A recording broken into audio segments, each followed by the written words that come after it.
le programme français de la Buchmesse est ouvert. C'est avec cette lecture que nous ouvrons en effet notre programme, dont vous avez ici le détail dans la brochure. Vous verrez que la littérature écrite en français, la littérature française et francophone, est très présente à Leipzig pour cette Buchmesse. Nous avons 5 lectures ici à l'Institut français, de nombreuses manifestations aussi sur la Buchmesse, et nous en sommes évidemment très heureux. Avant de poursuivre, je dois bien sûr poser la question rituelle: en quelle langue? Soll ich auf Französisch weitersprechen?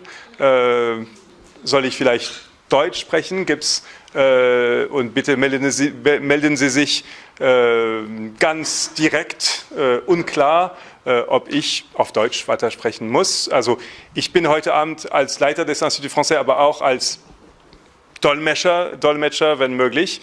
Herr Veit Hasemann von Klett Verlag, von unserem Partner Klett Verlag, dem ich herzlich bedanke, macht hier die Moderation, und ich werde ihm kurz nach diesem Grußwort das Wort weiterleiten.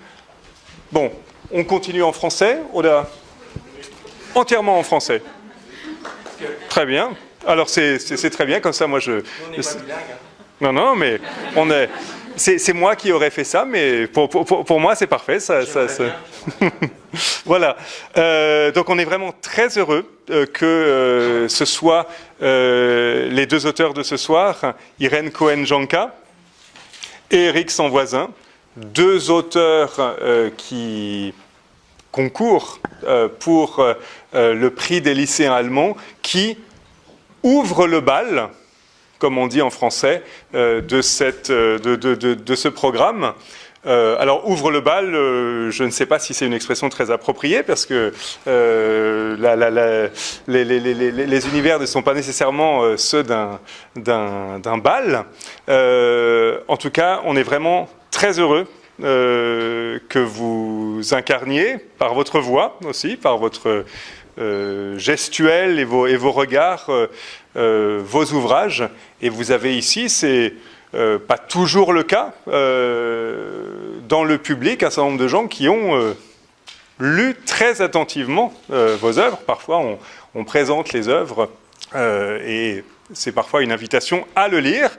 Là, ça va être sans doute une invitation à relire, pour d'autres une invitation à lire et à découvrir. Mais voilà, merci beaucoup d'avoir, comme on dit en allemand, trouvé le chemin de Leipzig, dass Sie den Weg nach Leipzig gefunden haben. Je trouve cette expression en allemand très belle. Donc, bienvenue et merci beaucoup.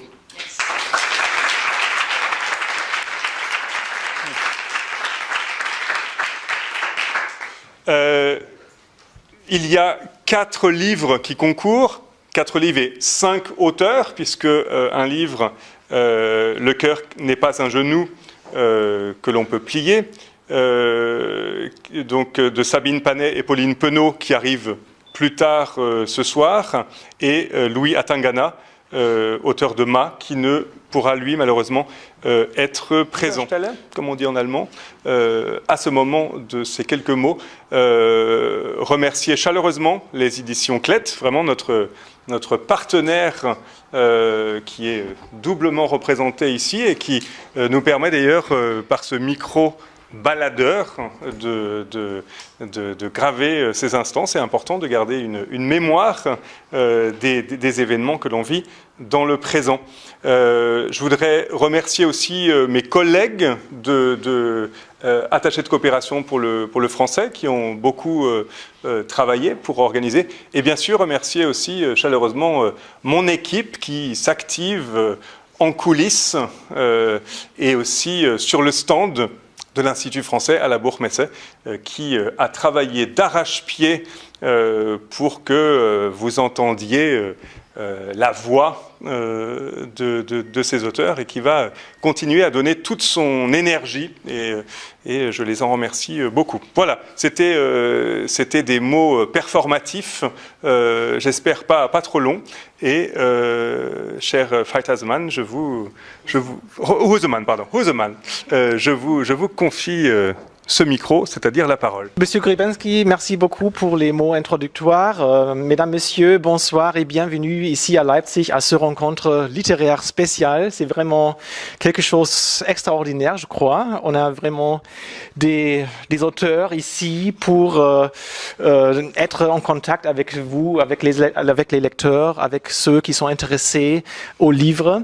Et ce sont deux auteurs qui sont nominés pour le prix des lycéens allemand 2014, alors de cette année. Alors bonsoir encore une fois ici à Leipzig à cet événement organisé par l'Institut français en collaboration avec CLET, Ernst Klett Sprachen. C'est vraiment un grand plaisir pour moi de vous annoncer alors ces deux auteurs nominés pour le prix. Qui nous donneront disons, un amuse-bouche littéraire de leur œuvre, alors de leur roman.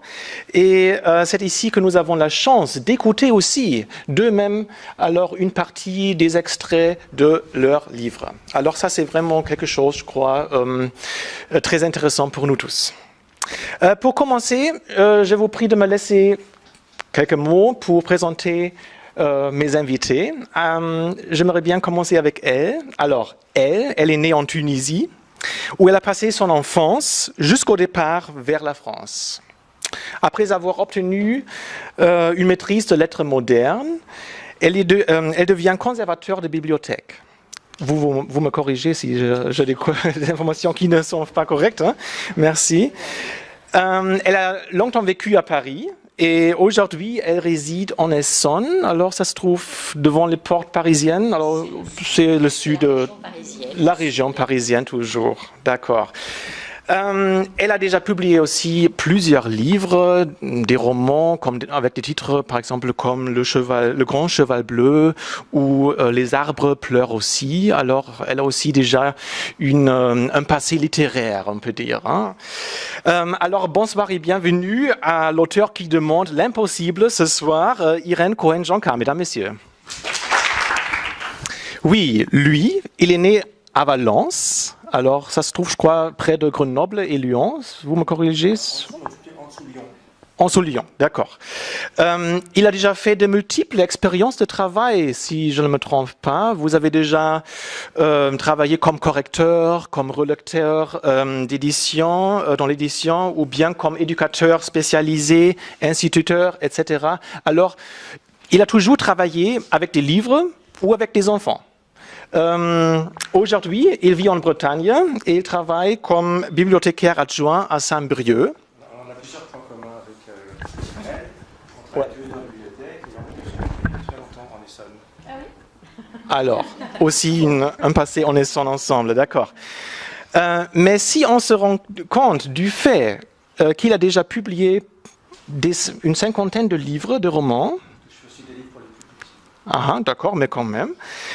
On peut vraiment se demander si, en vérité, son travail principal n'est pas plutôt celui de l'écrivain ou du papa, parce qu'il est père de 9 enfants. C'est correct, non?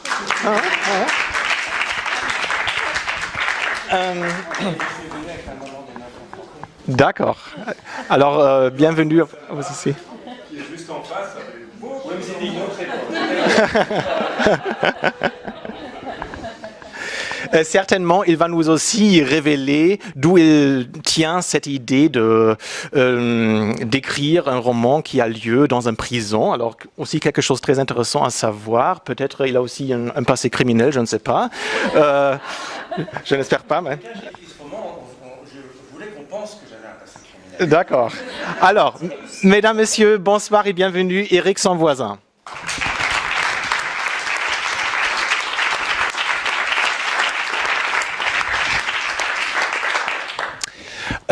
Juste une première question pour commencer. Alors, c'est la première fois pour vous d'être à Leipzig ou est-ce que vous avez déjà eu la chance d'être ici avant? C'est la première fois, voilà.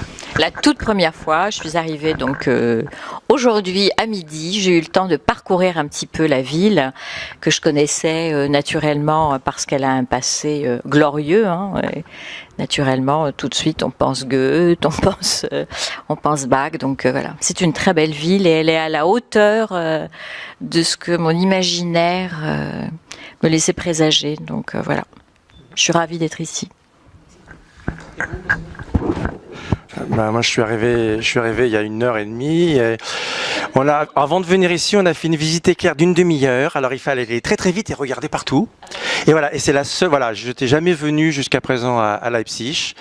Et voilà, donc c'est une ville que je ne connais pas du tout. Mais le nom, j'aime bien la sonorité Leipzig. C'est difficile. Non. D'accord, mesdames, messieurs. Maintenant, c'est le temps de commencer avec les lectures. Alors, je vous prie, Madame Irène Cohen-Janka, de commencer. Vous avez là-bas la table pour lire. Après, ça va être, on va continuer avec la lecture de vous, Monsieur Sanvoisin. Et après, on a encore quelques minutes aussi pour poser des questions pour une interview. Alors, si vous avez des questions en ce qui concerne les livres, leur travail, tout ça, alors on va parler après.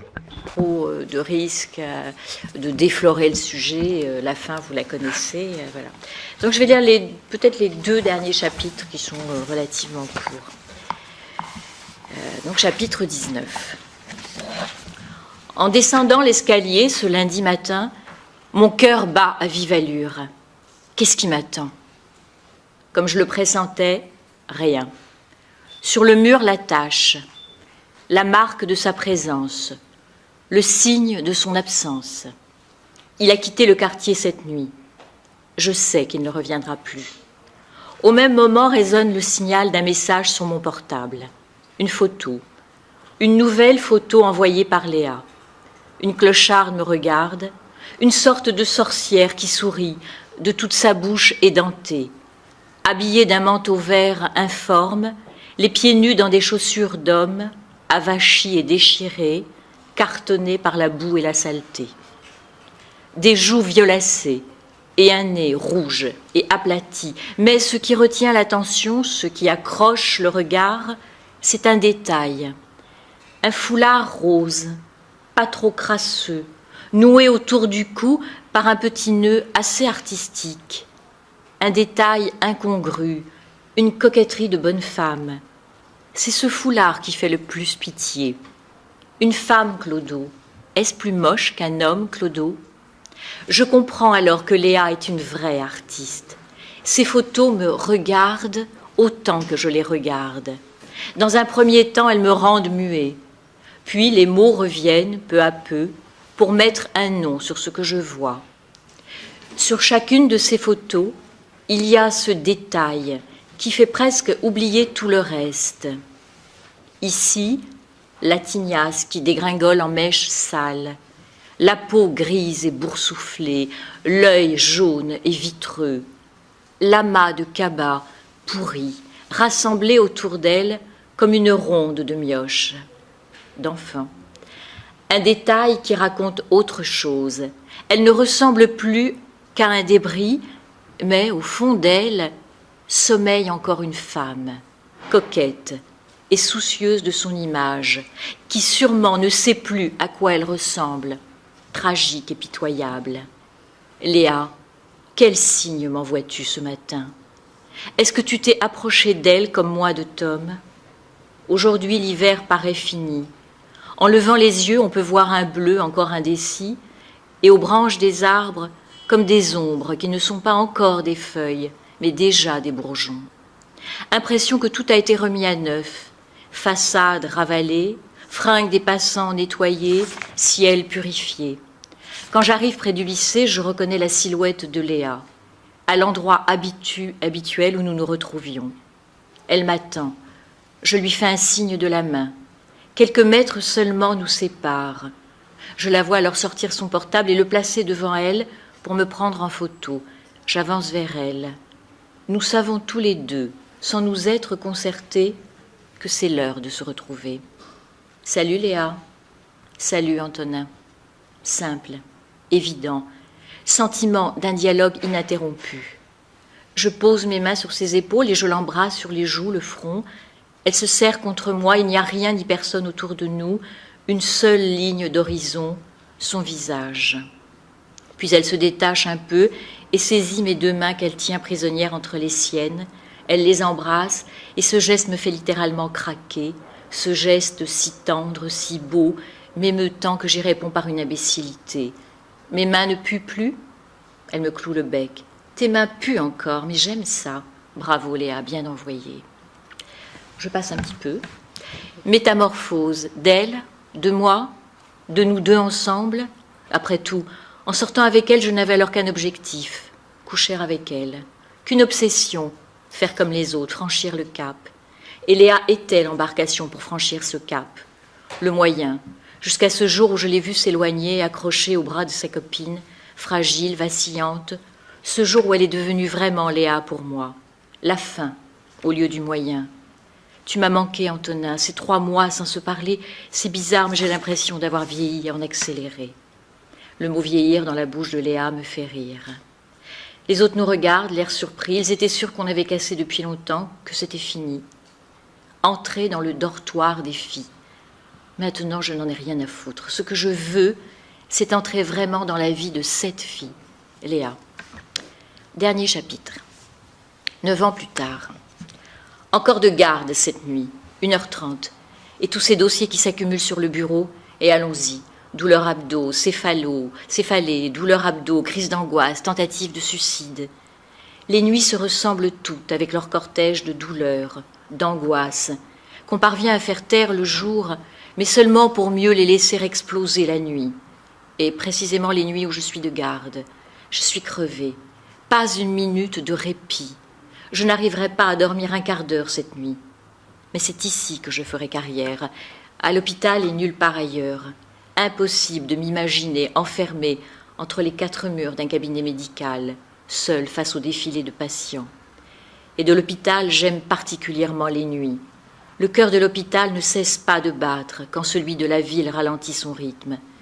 C'est un monde parallèle qui ne dort jamais tout à fait, où l'obscurité ne s'installe pas, un monde de veilleurs. Il y a les malades, bien sûr, avec leur jérémiade ou leur courage démesuré, leur bataille et leur renoncement, les petits bobos d'un moment et les tragédies définitives. Il y a la secrétaire de nuit à l'accueil, qui entre 2 entrées se branche sur Internet pour élaborer le programme de ses prochaines vacances à Marrakech ou s'informer des dernières avancées du régime d'un camp, dernière arme lourde mise sur le marché pour vaincre la cellulite et anéantir les rondeurs abdominales. Et à ses côtés, le type de la sécurité, somnolent entre 2 rondes. Et surtout, il y a le poste central, là où ça s'agite, où pêle-mêle, dans une atmosphère d'intimité que seule crée la nuit, médecins, infirmières, aides-soignants s'agitent, réfléchissent, examinent des radios, discutent, rigolent. Toute une communauté, avec ses grandeurs et ses mesquineries, ses moments d'exaltation et ceux de ras-le-bol. Mais une communauté toujours, et j'aime ça. Une garde réussie, énonce avec cynisme Vincent, mon coin interne, se mesure à 3 critères. Le premier, pouvoir dormir. Le deuxième, pouvoir manger. Le troisième, ne tuer personne. J'avoue, le programme n'est guère ambitieux, mais Vincent est un faux cynique. Il faut le voir les lendemains de garde, repartir la tête bourrée de questions qu'il regrette de ne s'être pas posées, de décisions qu'il regrette de ne pas avoir prises. Beaucoup d'entre nous se la jouent, céréales kiffer, pour oublier ce qu'à l'âge de 20 ans, on a reçu en pleine gueule de malheurs, de corps abîmés, ravagés, de morts, sans y être vraiment préparés. Je m'apprête à aller enfin manger un bout de pizza quand j'entends « Antonin, je t'ai installé quelqu'un, box 5, tu peux aller voir ?» Et voilà le volet 2 de la garde réussie, foutu en l'air. Dans le box 5 est couchée une fille d'une maigreur effrayante, les yeux à demi clos. Une femme est auprès d'elle.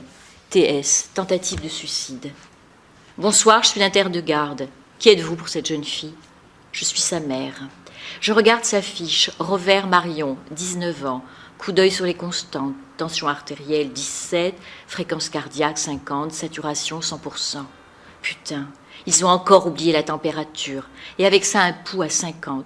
Ils auraient pu m'appeler avant. La mère, triturant avec angoisse un mouchoir entre ses mains, me dit « Depuis qu'on est arrivé, son état s'aggrave. Je pose les questions habituelles. Que s'est-il passé exactement? Elle a pris 10 comprimés de Valium. La fille est complètement dans le cirage, mais éveillée. Je réclame immédiatement un électrocardiogramme et continue d'interroger la mère effondrée par ce qui lui tombe dessus. Comme une incantation à voix basse, elle répète « Je ne comprends pas, je ne comprends pas ». Et elle me dresse ce portrait bien connu des filles anorexiques. Dynamique, brillante dans tous les domaines, piano, sport, scolarité, réseau social, et je retrouve ce même aveuglement des proches, ce même « je ne comprends pas », impuissant et désespéré. S'il n'y avait ces larmes retenues à grand-peine, ce mouchoir qu'elle maltraite entre ses mains nerveuses, j'aurais envie de crier « Stop ! Vous ne voyez donc pas que c'était trop de sport, de dynamisme, de résultats brillants, de compétences en tout genre. Vous ne voyez pas que votre fille, trop parfaite, est un tas d'os ambulant que le moindre courant d'air peut fiche par terre, qu'elle va vers la faucheuse, regard brûlant et corps enfoui sous les vêtements, avec cette même énergie déployée en tout. Comment ne pas penser à Emma? Il faudrait que je l'appelle pour fixer notre prochain parloir sauvage. L'expression nous est restée depuis l'hôpital. C'est notre code à nous, notre complicité. Emma est devenue comédienne. Elle a tout abandonné, études, voix toute tracée et royale, sérieux imperturbable, pour devenir cette fille légère, en amitié avec son corps. Amitié qu'elle a tissée grâce au fil de la danse, du mime, du chant. Je passe un peu parce qu'il est... Bon, assez rêvé, direction le poste central. On va voir si les dossiers qui s'accumulaient ont un peu avancé. Non, il y en a encore assez pour que le commandement 1 passe définitivement à l'as, sans parler du deuxième. Je prends le premier de la pile et me dirige vers la salle d'attente. Monsieur Weiner, s'il vous plaît. Un homme assis, tête baissée, se lève. Il me suit vers le box 7, où je lui demande d'entrer et de se déshabiller. Docilement et sans un mot, il s'exécute. Pendant que je l'examine, je sens son regard sur moi, scrutateur et intense. Mais ce n'est pas l'annonce d'un mauvais diagnostic, ni aucune crainte qui l'anime. Je procède au petit interrogatoire d'usage, et plus que ses réponses, c'est sa voix que j'entends, qui capte l'attention, qui force l'admiration. Cette voix, où ai-je entendu cette voix, ample, profonde, cuivrée, cette articulation sans défaut, cette manière de détacher chaque syllabe, d'habiter chaque mot. Entre nous commencent alors 2 échanges. L'un, à voix haute, fait 2 mots, l'autre, muet et essentiel. Quelle est votre profession? Gardien de nuit. Pas trop difficile? Vous réussissez à dormir le jour? Je dors très peu. Il me raconte alors ce qui lui est arrivé, une chute, un énorme hématome, une automédication, classique. Maintenant, ce n'est plus seulement la voix, mais le visage qui ressurgit, porté tout entier par les vagues de la mémoire. À voix haute, je prononce son nom inscrit sur sa fiche, Damien Weiner. Il résonne étrangement dans le box, transformant ces quelques mètres carrés en un sanctuaire où se déploie le souvenir de notre aventure commune, celle de l'homme blessé, de l'adolescent que je fus, mon clochard installé sur le trottoir en face de la maison, qui se détruisait méthodiquement. Mon clochard et cet intérêt si énigmatique qu'il me témoignait. Tom, l'homme qui gardait contre son cœur une relique précieuse entre toutes, le lion. Pourquoi m'aviez-vous dit que vous vous appeliez Tom?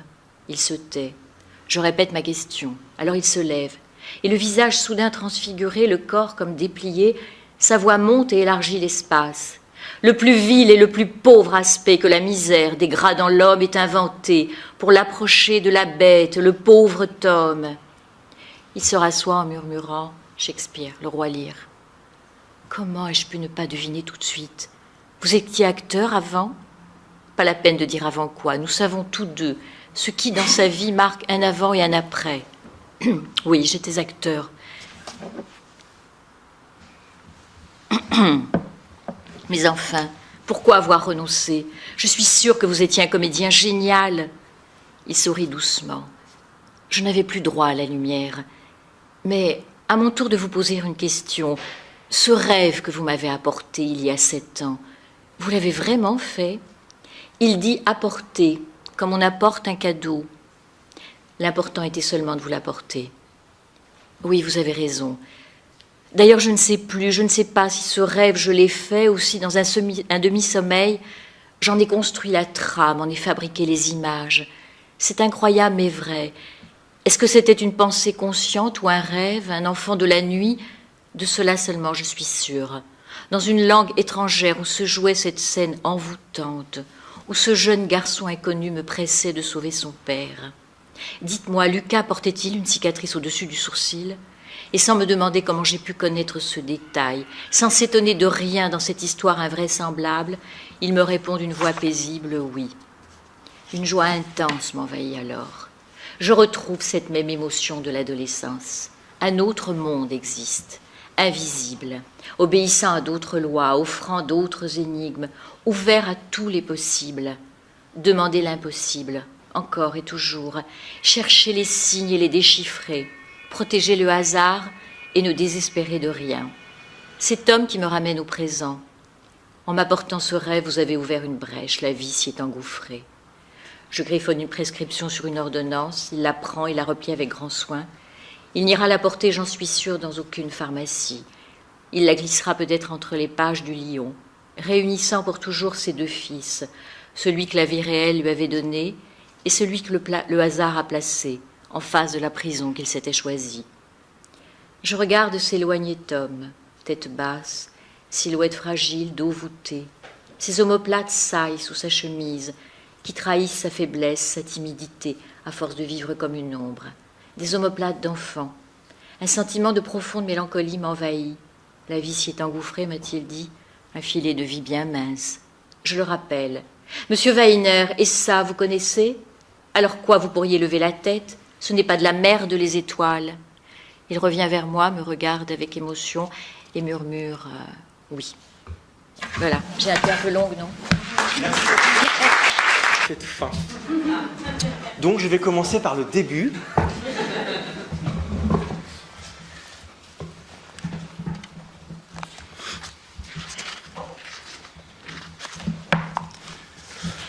Maison d'arrêt, vendredi 31 octobre, 9h30. 7216, parloir dans 2 heures. Le surveillant referme la porte de la cellule. Yann vient d'avoir 18 ans. Il est incarcéré depuis 1 semaine, et depuis 1 semaine, il n'a pas prononcé un mot. Il attend. Il attend que le temps passe. Mais le temps ne passe pas. Le couloir des parloirs. Le couloir des parloirs compte une quinzaine de cabines identiques. Une porte du côté des détenus, une autre du côté des familles. À l'intérieur, un tabouret, une sorte de comptoir, un autre tabouret. Pendant les visites, les 2 portes restent ouvertes. Rien n'échappe aux surveillants. Ils voient, ils entendent. Si l'administration pénitentiaire redoute un incident, ou si le détenu est sous le coup d'une sanction disciplinaire, la rencontre se déroule dans une cabine spéciale, séparée en 2 par un diaphone. Dans un parloir, on se regarde souvent avant de se parler. Les silences y sont souvent plus forts que les mots. Maison d'arrêt, vendredi 31 octobre, 11h15. Un surveillant est venu chercher Yann dans sa cellule. Le jeune homme l'a suivi comme un regret. Ils ont emprunté un escalier métallique bruyant pour descendre au 1er étage, puis au rez-de-chaussée. Il a fallu patienter devant plusieurs grilles avant qu'un gardien, muni d'un lourd trousseau de clés, daigne ouvrir. 7216, cabine 12. Yann traîne des pieds. La propreté de ses affaires est douteuse. Il ne s'est pas changé depuis sa mise sous écrou. Il hésite sur le seuil de la porte. Mais il est trop tard pour reculer, la visiteuse l'a vu. Il franchit précipitamment le dernier mètre qui le sépare du comptoir et pose ses fesses sur le tabouret en plastique orange. Il est nerveux, regarde ses pieds. « Comme je suis contente de te voir », commence la femme. Les mots s'étranglent dans sa gorge. Elle tousse, essuie ses yeux humides, avale sa salive et reprend. « Ce que tu as pu me manquer, c'est comme si tu étais parti pour un long voyage, sans prévenir. » Yann ne dit rien. Il observe ses doigts et ne les reconnaît pas. Cette séparation est horrible. S'il était encore là, ton père remuerait ciel et terre pour te sortir de cet endroit. Mais moi, je n'ai pas la force. Détaché de tout, Yann pose sur le monde un regard de myope. La prison n'est pas pire que ce qu'il pensait. Au contraire, il se sent protégé ici. C'est le monde du dehors qu'il craint.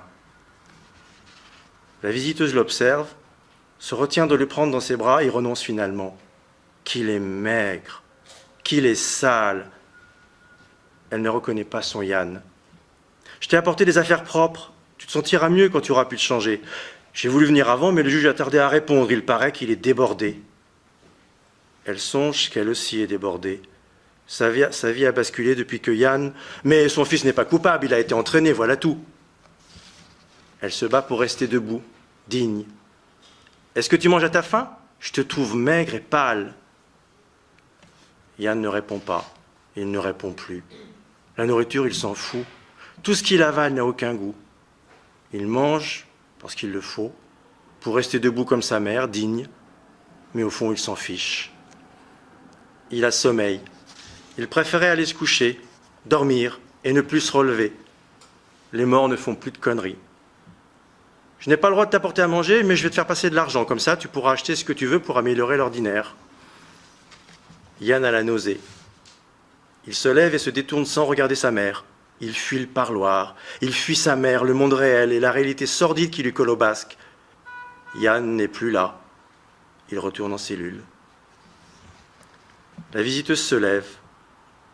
Le malheur écrase ses épaules. Elle se sent comme une vieille femme au bout de sa vie. Pourtant, elle n'a que 48 ans, et son fils, 18 à peine. Cabine 12, parloir terminé.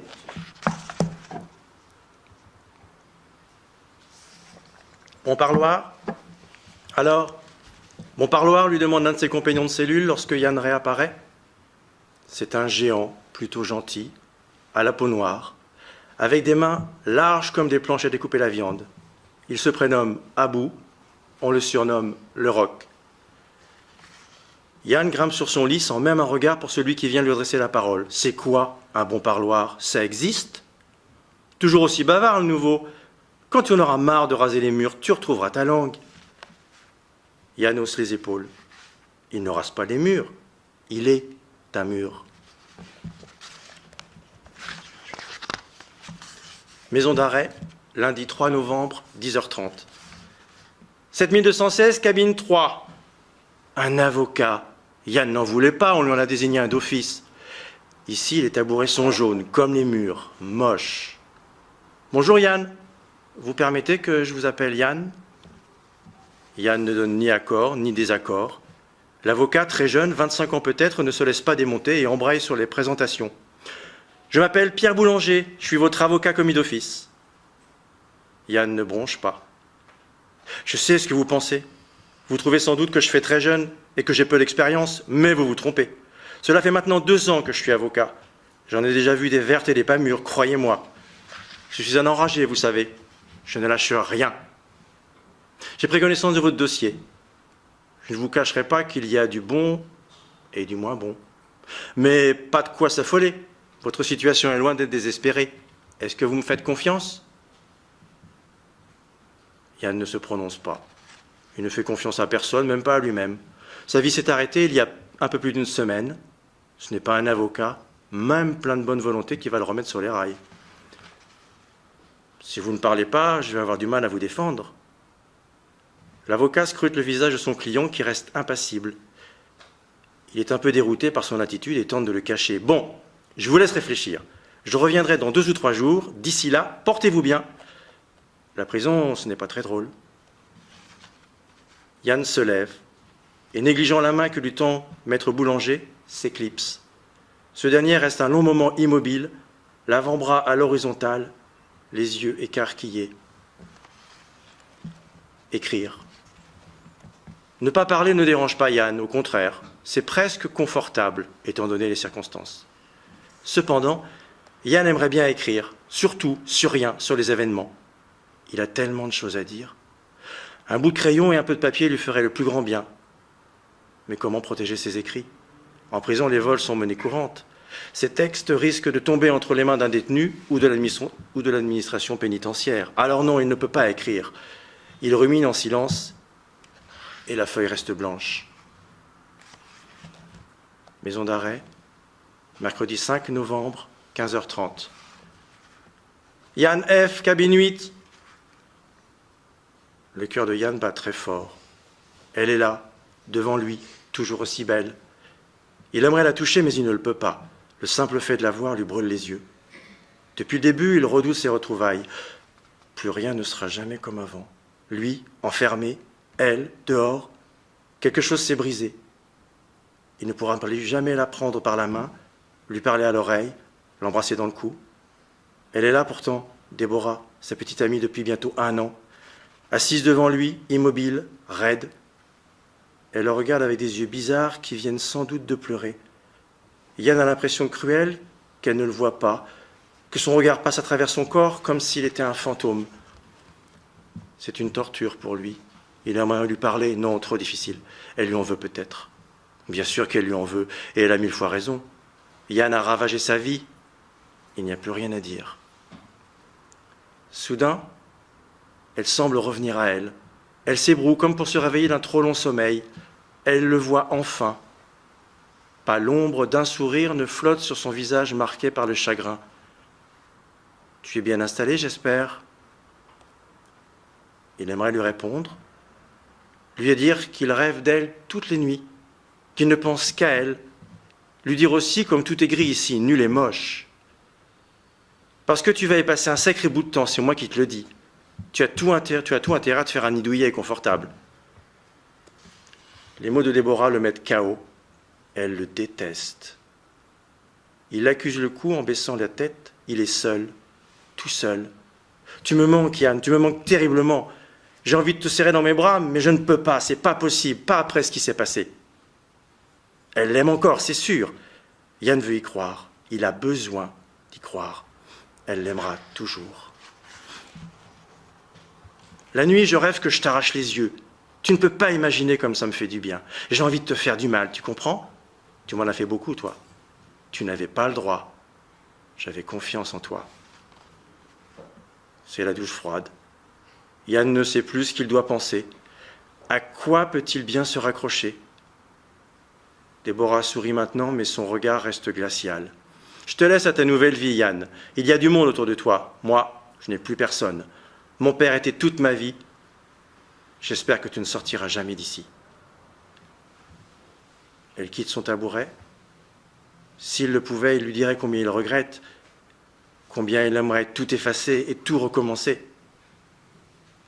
Je reviendrai te voir pour te raconter ma descente aux enfers. Finalement, tu es bien là. La prison, c'est comme un cocon. Je t'envie. Moi, je suis dans la tourmente. Et voilà, elle est partie. Et Yann ne lui a rien dit. Soudain, il prend son élan. Sa tête heurte le mur. Ça fait un bruit de noix de coco fendue. Il s'effondre. Qui est vraiment pas coupable. C'est peut-être déjà arrivé, mais moi je ne travaille pas du tout à partir des faits divers. Donc j'ai pris un univers connu et réel, et à l'intérieur de cet univers connu, j'ai mis des personnages inventés et une histoire inventée. Peut-être que cette histoire est arrivée un jour, mais moi en tous les cas je ne le sais pas. Et peut-être pas de cette façon-là exactement, mais en tous les cas, tout ce qui est dans ce livre, à part le décor, est faux.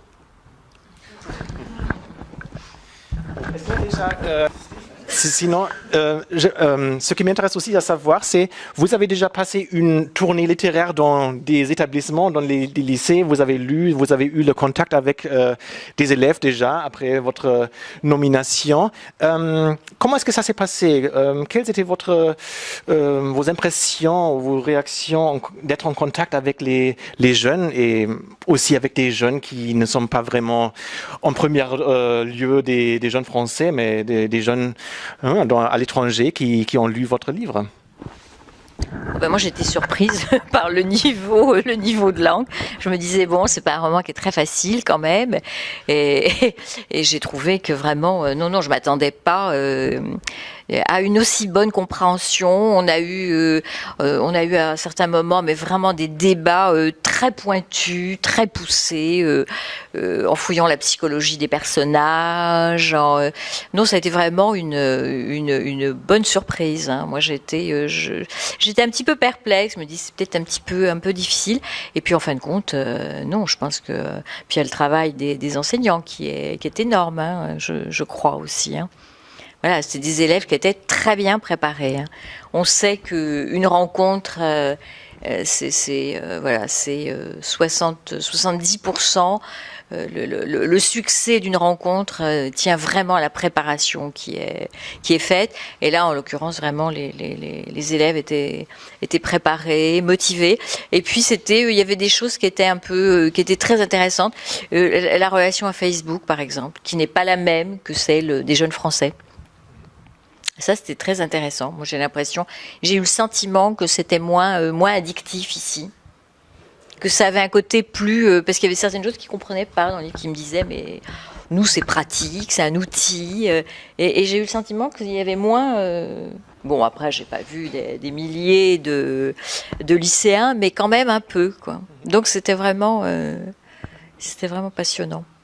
Merci, Monsieur Sangvoisin. Quelles étaient vos expériences avec les élèves allemands? Moi, j'étais très admiratif parce que je suis tellement nul en langue que je me suis dit, si moi, je devais lire un livre en allemand, il me faudrait 3 ans.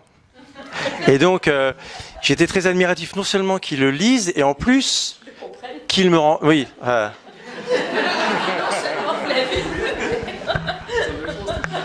Non, mais en plus que la rencontre se fasse aussi en français. Alors moi, de mon côté, j'ai fait des efforts pour parler plus lentement, pas assez lentement, parce que c'est difficile. Moi, je vois bien, j'ai un mal fou à comprendre, que ce soit l'allemand ou l'anglais, c'est aussi difficile. Je me suis dit, je vais au moins essayer de parler clairement, de parler lentement, pour essayer d'être compris. Et puis, c'était aussi par respect de ceux qui m'écoutaient. Parce qu'évidemment, j'aurais pu parler à toute vitesse, mais du coup, ça avait aucun intérêt. Et puis, j'avais vraiment envie d'être compris. Moi qui suis nul en langue, c'était très important pour moi d'être compris. Alors, est-ce que c'est un sentiment spécial que votre livre n'est pas seulement lu et connu dans le monde francophone, mais aussi par des apprenants de français en Allemagne et en d'autres pays? Oui, puis c'est surtout, je me suis dit en plus, parce que j'ai des livres qui sont traduits dans plein de pays et pas en Allemagne. Je me suis dit, celui-là, peut-être qu'il va être traduit en allemand, mais ça n'empêche pas qu'il a été lu en français au départ. Mais moi, j'aimerais bien qu'il soit traduit en allemand, parce que du coup, il pourrait toucher encore plus de lecteurs en Allemagne. Parce qu'évidemment, en Allemagne, tout le monde ne fait pas du français. Petite question. Est-ce que, je sors de mon rôle, est-ce que pour le niveau de langue, lorsque vous écrivez pour la jeunesse, et en l'occurrence avec l'idée que ça va être des jeunes donc non français, pas de langue maternelle française, est-ce que vous faites le choix, par exemple, j'en ai rien à foutre, ou je parle pas du fait que ça serait incorrect, c'est plutôt argotique, que ça puisse être, en l'occurrence, peut-être difficile parfois. Là, bien sûr, il y a une différence évidemment très nette entre un public. Vous ne saviez pas du tout que vous pourriez, en l'écrivant, que ça pourrait être, voilà. Non, Voilà. imaginez un peu comme ce serait compliqué. Déjà, d'écrire pour des adolescents, moi je trouve ça difficile parce que, moi j'attache beaucoup d'importance quand même à la beauté de la langue et c'est difficile, c'est très difficile au fond de conserver, je trouve, une certaine beauté à la langue tout en étant un peu quand même contraint parce que c'est quand même un public adolescent. On ne va pas ajouter en plus la contrainte d'un public non francophone.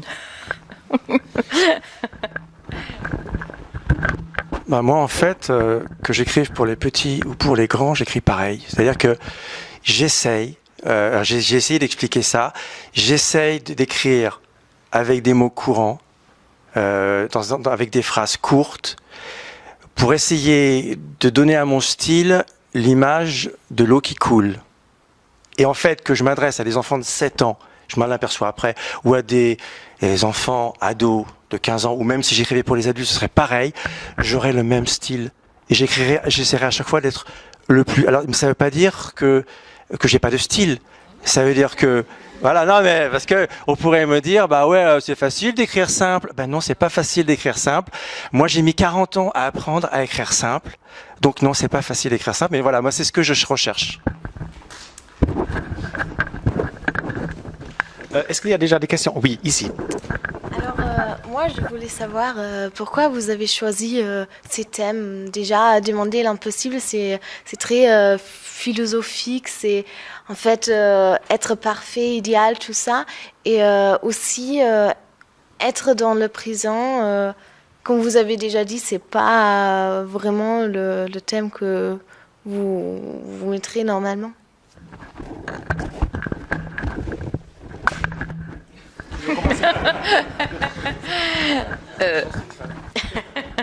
Ouais. Est-ce que c'est quoi la question exactement? Est-ce que c'est philosophique? Je pense que moi, ce qui m'intéresse quand j'écris pour les adolescents, c'est surtout, moi, j'ai un souvenir très vif de mon adolescence comme une des périodes les plus excitantes de la vie.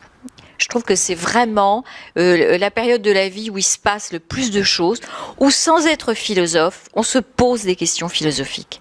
C'est-à-dire qu'on se pose... C'est à ce moment-là, quoi, quand on sort de l'enfance et qu'on aborde l'adolescence, on a tous à peu près adultes. Je ne pense pas qu'il y ait beaucoup d'adultes ici qui pourraient me contredire. On se demande où on va, quel va être notre destin, quel est le sens de la vie, pourquoi les adultes sont menteurs, pourquoi on vit dans un monde d'hypocrisie. Enfin, on se pose vraiment des questions. On commence à penser sérieusement à la mort aussi. Et voilà. Donc c'est cet âge-là qui est vraiment l'âge des questions métaphysiques, quoi. Mais c'est cet âge-là. Et puis après, on est pris dans après, on est pris. Si on n'est pas philosophe de métier, si on n'a pas une profession intellectuelle qui vous amène à constamment vous poser des questions sur le sens de la vie, eh ben on est pris chacun dans les mailles de la vie quotidienne, les enfants, le travail, les impôts, les machins, et voilà. Donc c'est cet âge-là qui voilà. Peut-être j'aimerais bien aussi ajouter la question, comment est-ce que ça a commencé l'idée d'écrire ou de devenir auteur? Parce que je crois que c'est aussi intéressant à savoir qu'est-ce qu'il faut pour être un auteur, comment est-ce que ça fonctionne, écrire un roman. Est-ce que, par exemple, vous avez un point à commun, vous travaillez dans des bibliothèques. Est-ce que c'est que vous n'avez pas trouvé des livres intéressants, que vous avez dit, bon, alors je vais écrire moi-même? Ou est-ce que c'est... quel était le moment déclencheur où vous avez dit, bon, maintenant je vais essayer d'écrire mes premières lignes. Alors, est-ce que vous avez quelques... Moi, je vais vous dire, je me dis, mais comment on peut écrire en travaillant dans une bibliothèque? Oui, mais moi j'ai commencé à écrire avant de travailler dans une bibliothèque. Ah ouais, moi j'ai toujours... Ah ouais. J'ai commencé à écrire à 10 ans, et quand j'avais 10 ans, ouais. Je n'aimais pas lire. Et je n'aimais pas les livres, et je n'aimais pas les auteurs. Oh. Ah ouais, ah non, moi pas du tout. Moi j'adorais lire, j'adorais les livres. C'est pour ça que je suis devenue aussi bibliothécaire. Et je me dis, franchement, faut pas manquer d'air, quoi. Enfin, quand on voit tous ces livres, tous ces chefs-d'œuvre, c'est écrasant. Alors, oui. Qu'est-ce qui fait qu'on se dit, je vais quand même en ajouter un? Quand on a 80 000 livres dans sa bibliothèque et on se dit je vais en ajouter un, et puis quand on est bibliothécaire on sait que il y a un terme, je ne sais pas comment vous traduisez en allemand, on appelle ça désherber les fonds. C'est désherber. C'est désherber, voilà. C'est enlever les mauvaises herbes du jardin, c'est-à-dire très régulièrement, il faut enlever des tas de livres qui vont au pilon, dont on se débarrasse. Donc, alors, en ajouter encore un. Voilà. Bon, alors, on se dit, on se donne du courage, on se dit, 2 Irène Cohen-Janka, il n'y en a pas dans le monde. Donc, ce qu'elle peut dire, j'espère que ça va être à la fois assez singulier et fort. Mais voilà, c'est tout. Ce que je vous dis aussi, c'est ce que je dis toujours là aux jeunes. Quoi que vous fassiez. Je suis enseignant, le seul truc que je sais écrire, c'est les interrogations écrites barbantes. Donc comme enseignant, écrire, c'est pas du tout le plaisir. Et comment est-ce que vous commencez à écrire, est-ce que vous vous forcez? Est-ce que vous arrivez à 8 heures du matin devant une page blanche pour écrire? Ou est-ce que vous avez une discipline? Ou est-ce que vous écrivez en fait à 4 heures du matin quand vous pouvez plus dormir? Ou... Comment ça marche?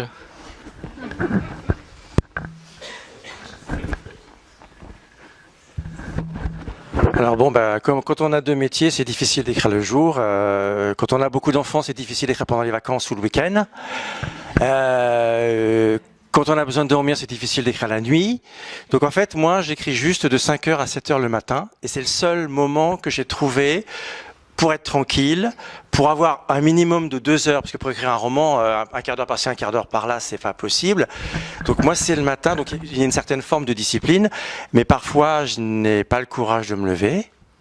Il faut que le livre ou l'histoire en cours soit suffisamment forte pour me tirer du lit. Alors, il y a des moments, quand je suis sur un roman, je peux me lever tous les matins pendant 3 mois sans souci. Et après, je ferai un break. Ou si une histoire qui m'intéresse pas suffisamment, il y a des fois, je dis, non, basta, je reste sous les couvertures.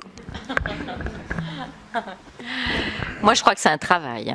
Je crois que c'est vraiment une discipline. Le truc de l'inspiration, moi, c'est pas du tout ça. Moi, je crois qu'il faut s'asseoir à fixe devant sa page blanche et puis voilà quoi. C'est un travail. C'est un travail, c'est une discipline. Oui, vraiment. La page blanche ou l'écran? Moi, les deux. La page blanche d'abord et l'ordinateur après. Mais dans un premier temps, moi, c'est la page blanche. La page blanche et puis les carnets qu'on griffonne aussi, qu'on emporte partout, où on jette des idées. Est-ce que vous avez écrit la fin avant, sans citer un auteur très célèbre qui... Oui, c'est Aragon, hein, voilà. Hein, donc la dernière phrase est tirée du Paysan de Paris, hein, d'Aragon. Ah oui, moi très souvent, j'ai idée même de la dernière phrase, et parfois même j'ai l'impression d'avoir écrit le livre pour arriver à la dernière phrase. Et que le livre est un peu comme, je sais pas, comme un coffret, et puis il y aurait, pour moi, c'est très souvent, oui. Je vais vers la dernière phrase. Mais bon. Là-bas, il y avait encore une question. Vous laissez la fin avant d'écrire ou c'était juste ça ma question, donc c'était la même chose? Moi, en général, quand je commence une histoire, je sais pas où je vais, je sais pas comment elle va se terminer. Et j'ai pas envie de le savoir à l'avance parce que si je le sais, je vais pas y aller. Si je sais comment ça va se passer, si je sais tout ce qui va arriver, je vais pas écrire l'histoire parce que je ne serai pas surpris. Moi, en fait, j'écris un roman comme on lit un livre. Vous lisez un livre, vous tournez la page, que vous avez envie de savoir ce qu'il y a sur la page d'après. Et moi, donc, j'écris la page d'après parce que j'ai envie de savoir ce qu'il y a sur la page d'après. Et si je le sais trop longtemps à l'avance, ça ne m'intéresse pas. Donc, c'est une écriture très spontanée. Alors, il m'arrive d'arriver dans une impasse. Évidemment, avec une écriture comme ça, je prends des risques. Je peux laisser tomber une histoire parce qu'au bout d'un moment, ça marche pas. Mais je pourrais pas écrire en faisant un plan exactement de savoir où je vais, comment ça va se terminer, chapitre temps, chapitre... Alors, comment vous avez fait pour entrer dans la vie dans l'adolescence? Vous avez regardé sur le net pour... Non. J'ai beaucoup d'adolescents chez moi. Ils sont tous passés par là. Même ceux qui sont partis sont passés. Mais en plus, là, j'ai quand même présenté un adolescent un peu particulier qui parle pas beaucoup. Donc, alors j'ai essayé qu'on le comprenne plutôt par rapport au regard des autres, hein, le regard des co-détenus, le regard des gens qui viennent le voir et qui, pour la plupart, ne le comprennent pas. D'ailleurs, lui-même, on ne sait même pas si vraiment il comprend tout ce qu'il fait ou ce qu'il ne fait pas. Mais j'ai absolument pas documenté sur les ados. Et même quand j'écris d'autres romans, ça m'intéresse pas. J'invente mon personnage. C'est à moi de le rendre crédible, mais je ne veux pas prendre un personnage de la réalité et le mettre dans mon histoire. J'ai envie de l'inventer. C'est ça, ce qui m'intéresse le plus dans l'écriture, c'est inventer. Votre famille vous donne des conseils ou vous critiquez ou est-ce que vos enfants ne s'intéressent pas du tout à vos livres ou comment ça Alors, non, ils me lisent après, mais quand j'écris une histoire, je ne la fais lire à personne. Personne ne la lit, ni mes enfants, ni ma femme, ni... La première personne qui lit mon histoire en dehors de moi, c'est le premier éditeur à qui je l'ai envoyé. C'est difficile, mes enfants ne pourraient pas me conseiller. Lire un texte de quelqu'un qu'on connaît, ça fausse la lecture. On ne lit pas les choses de la même façon. Papa qui l'a écrit, j'ai pas lui dire que c'est nul. Hein, pas possible. Ou alors je suis en crise. Je vais le dire par principe. Oui, mais dans ces cas-là, voilà, mais ça sera pas un avis constructif. Voilà, il va pas m'aider à améliorer mon histoire. Et puis peut-être que j'ai pas envie qu'on m'aide à améliorer mon. Voilà, c'est un peu. C'est une activité très. C'est difficile à faire partager. C'est une activité très solitaire. Et c'est pour ça qu'après, c'est très intéressant de rencontrer les lecteurs parce que on sort de cette solitude et on peut partager et on peut voir. Tout ce qu'on a pu créer dans notre solitude, ce que ça peut donner, comment les gens peuvent s'en emparer et ce que ça peut leur apporter. Donc aujourd'hui, c'est l'échange.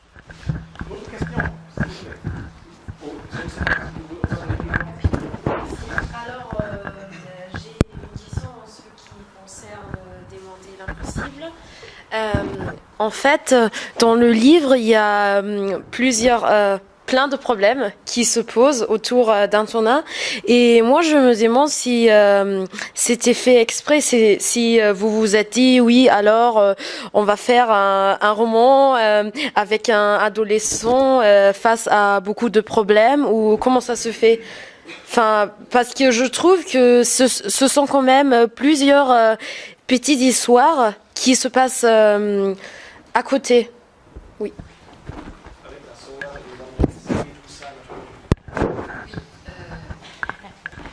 Je pense que la vie, c'est comme ça.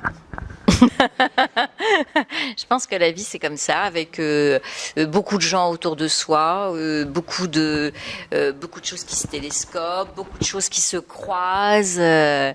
Non, je crois que c'est la vie, quoi. C'est vrai que ça a l'air de petites histoires, mais c'est la vie, quoi. Parce qu'au fond, il n'a pas non plus une vie si.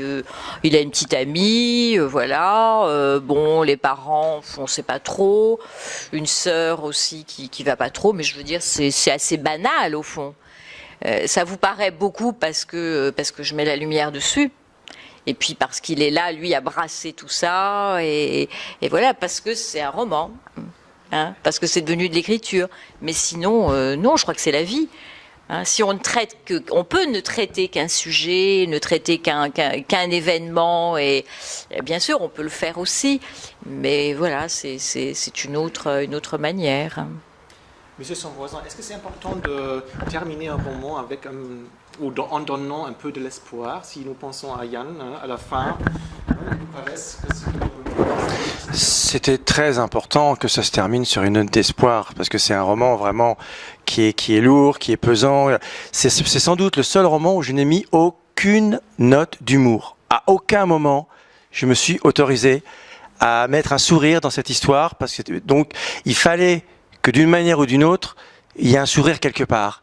Et voilà, donc c'est pour ça on m'a dit c'est pas vraiment une fin. Si, c'est une fin ouverte, voilà. Vous avez la liberté d'imaginer la fin, mais j'ai quand même ouvert la porte et j'ai quand même montré qu'il y avait la lumière au bout du couloir. Voilà, c'était très important pour moi de terminer sur une note comme ça. Ceci dit, je suis capable d'écrire des romans qui se terminent très mal. Donc, mais voilà, mais parce que l'histoire, parce que cette fin-là est logique par rapport à l'histoire. Mais pour le parloir, ça se termine plutôt bien, mais le dernier roman que j'ai écrit se termine très très mal.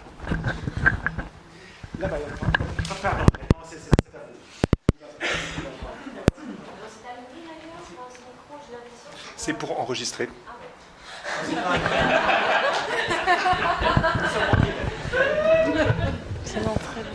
C'est pas pour moi, c'est pour vous. Non, pas pour moi. Ich habe keine Frage. Pardon. Comment se fait le choix chez vous pour écrire pour des ados ou écrire pour des adultes? Qu'est-ce qui est décisif? Qu'est-ce qui est le mobile?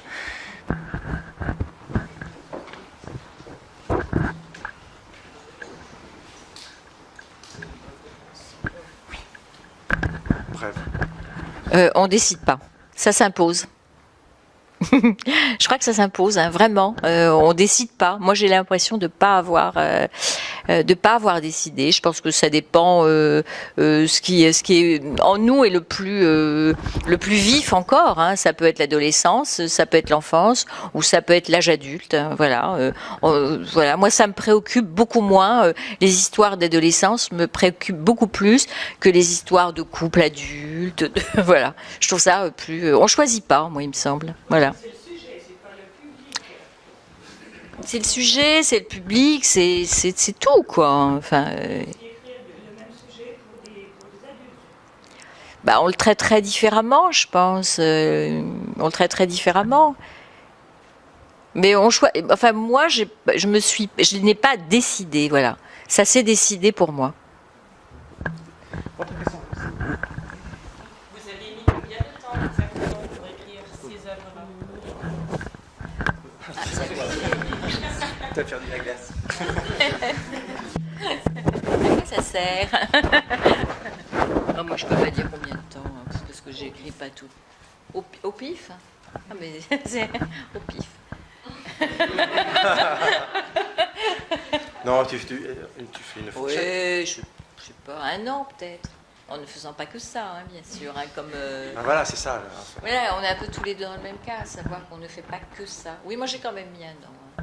Une bonne année en le réécrivant. Et moi 6 mois parce qu'il est plus court. Mais il y a deux.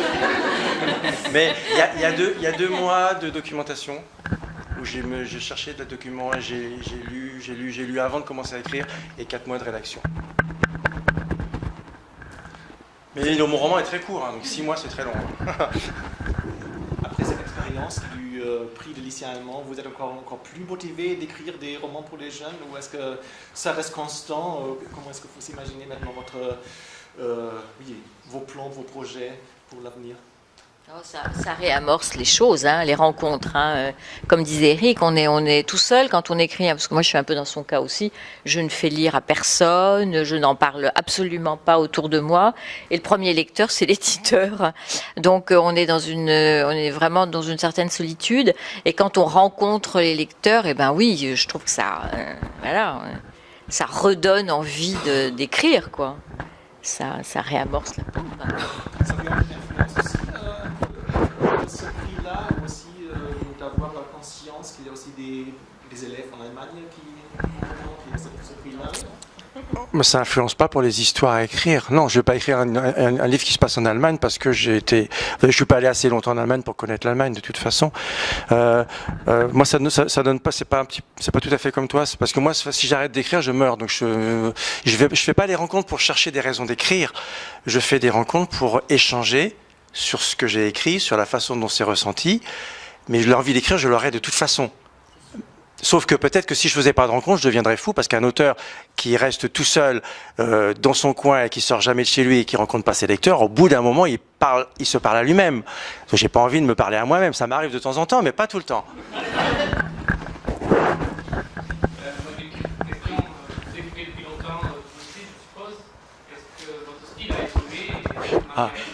Ah oui. Moi, j'ai commencé à écrire quand j'avais 10 ans. Alors, quand j'avais 10 ans, je vous parle pas de mon style.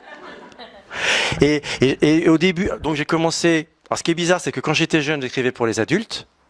Et en vieillissant, je me suis mis à écrire pour la jeunesse. Et donc, quand j'écrivais pour les adultes, j'écrivais dans un style très littéraire, très compliqué, avec énormément de vocabulaire. Et quand j'ai commencé à écrire pour la jeunesse, évidemment, ça marchait pas. Donc, j'ai simplifié. C'est pour ça que je vous dis, en fait, ce souci de simplifier, c'est parce que je me suis aperçu qu'en écrivant simplement, j'écrivais mieux. Et ça, je le dois à la littérature pour la jeunesse. Ça me fait penser, ce que vous dites, à quelque chose. Vous connaissez sans doute Michel Tournier, hein, qui a cette phrase. Vous savez qu'il a écrit des romans pour les adultes assez complexes, par exemple Vendredi ou les limbes du Pacifique. Un roman d'écriture très complexe. Et puis, il a eu cette expérience où il a lui-même écrit Vendredi ou la vie sauvage, qui est une version que même les enfants peuvent lire. Parce qu'il a cette phrase très intéressante, Michel Tournier, où il dit « Lorsque j'ai donné le meilleur de moi-même, même les enfants peuvent me lire. » Et il a dit qu'il... Pour moi, c'est plutôt le contraire. C'est quand j'ai donné le meilleur de moi-même, même les adultes peuvent me lire. Et pour les parloirs, c'est tout à fait vrai. Mais si j'avais dû écrire pour le parloir pour des adultes, je ne l'aurais pas écrit d'une autre manière. À vous deux, une dernière question de ma part.